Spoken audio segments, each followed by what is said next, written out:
Ты тоже из древнейшего рода? Да, все же я родился в роду Яо, однако был оттуда изгнан. Как это изгнан?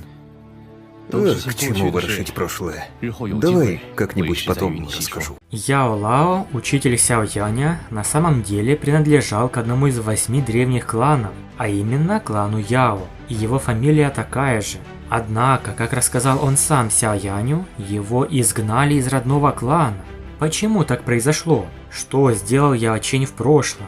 С талантом алхимика-учителя вряд ли кто-нибудь на континенте Доуци может сравниться. Какова причина его изгнания из древнего клана Яо? Когда Сяо Янь спросил его об этом, в Донхуа Яо Чень ответил, что не стоит ворошить прошлое, и пообещал как-нибудь потом об этом рассказать. Это явно намек на будущий фильм про Яо Ченя, где расскажут о его прошлом, в том числе события в родном клане Яо. Однако в оригинале он рассказал Сяо Яню сразу о том, что произошло. Древние кланы сами по себе уникальны. И то, что учитель Яо Чень родился в клане Яо, довольно интересно. Сяо Янь немало удивился, услышав, что Яо Лао из древнего клана Яо. А еще больше удивился, что его изгнали оттуда. Чтобы понять причину изгнания Яо Лао, сначала нужно немного больше узнать об этом древнем клане, его традициях, правилах и законах. Клан Яо можно считать уникальным из 8 древних кланов. Большинство его членов были алхимиками, и все они обладали выдающимся талантом к очистке пилюль. Таким образом, клан Яо сформировал особую атмосферу, благоприятную для создания пилюль. Башня эликсиров не смогла бы конкурировать с ними. В конце концов, если сравнивать по-настоящему, наследие клана Яо было более полным.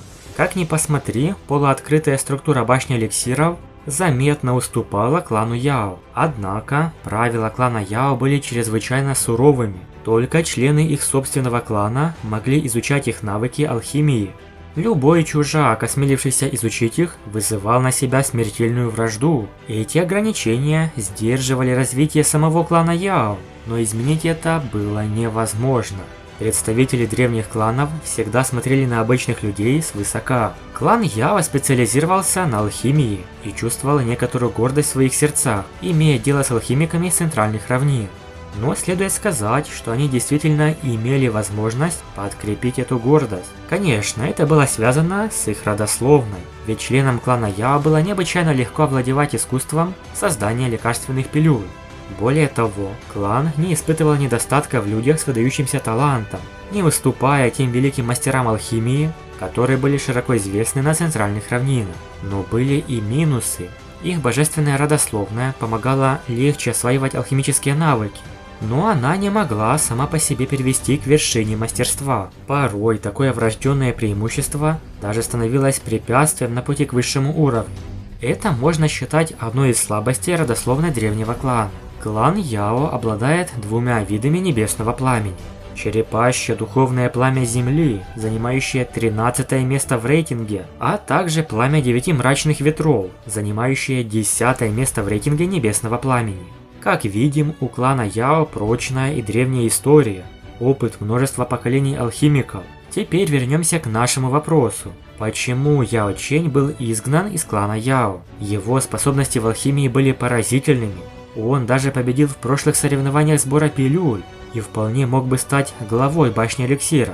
Как объяснил сам Яо Лао, причина изгнания была родословная бога. Родиться в древнем клане значит с самого начала оказаться под куда большим давлением, чем где-либо еще. Твой статус определяется не богатством, а родословной, что течет в твоих жилах. В этом плане учитель Яо Чень был очень похож на Сяо Янь. На самом деле, родословная бога, текущая в его теле, настолько тонкая, что она ничтожна. Когда Яо Чень был в клане Яо, его в конечном итоге исключили из-за неудачи выполняемого им задания.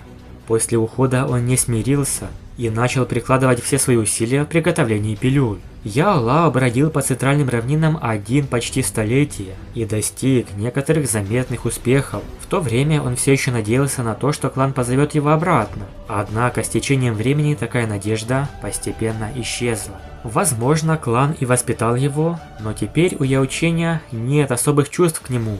Его родители давно умерли, когда он был еще молод. Впоследствии он постепенно забыл о них. Более того, только некоторые члены клана Яо знают, что он когда-то был членом этого клана. Даже Залдуш не знает.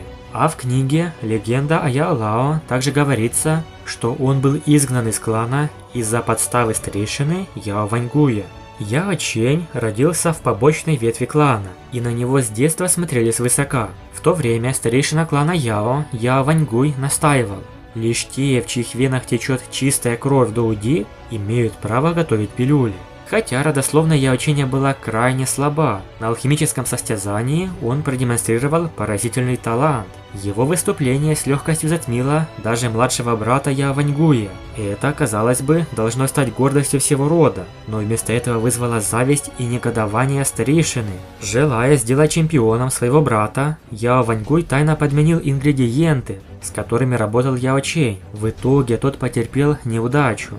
А чуть позже старейшины ложно обвинили Яо Лао в краже медицинских ингредиентов и техник и изгнали. Отныне он не имел права ступить даже на порог родной земли. По сути, способности и талант Яо Лао с юности коснулись структуры власти клана Яо. В то время Яо Ваньгуй вместе с семьей долгое время монополизировала ресурсы высокоуровневых пилюль. Попытка Яо Ченя разрушить монополию, выйдя в качестве побочной ветви, напрямую угрожала их статусу. Началась охота на гениев. Яо Ваньгуй исключил Яо Лао по обвинению в краже секретных техник и даже тайно уничтожил доказательства того, что Яо Чень просил лекарства для своей матери, что привело к смерти его матери. Сяо Янь молча слушал рассказ учителя. Оказалось, что Яо Лао был несправедливо отвергнут кланом Яо. Плохо ли это? Скорее нет, ведь это подтолкнуло Яо Лао к еще более усердной работе. Он стал самым известным алхимиком на центральных равнинах. Сяо Янь спросил, а с нынешней силой учителя, может ли он вернуться в клан Яо? Учитель Яо Чень немного задумался, а есть ли смысл возвращаться туда? В эти годы я только знал, что меня зовут Яо Чень.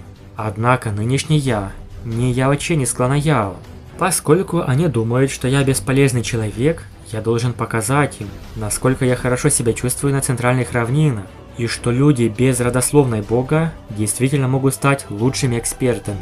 Яо Лао улыбался, рассказывая все это. Старик вроде меня покажет им, что даже ученик, которого я обучил, возвысится над теми, кто обладает родословной бога, которую они так ценят. Сяо Янь кивнул. Его сердце ощущало неприязнь к этому так называемому клану Яо, из-за того, как они поступили с его учителем. Как, наверное, они кусают локти, видя, что потеряли такого алхимика, как Яо Лао. Он уже, вероятно, достиг 9-го ранга, а его уровень – Баншен, полусвятой.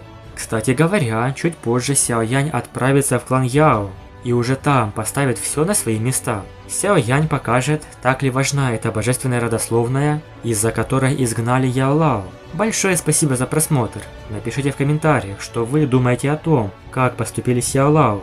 Подписывайтесь на канал, ставьте лайк и всем пока.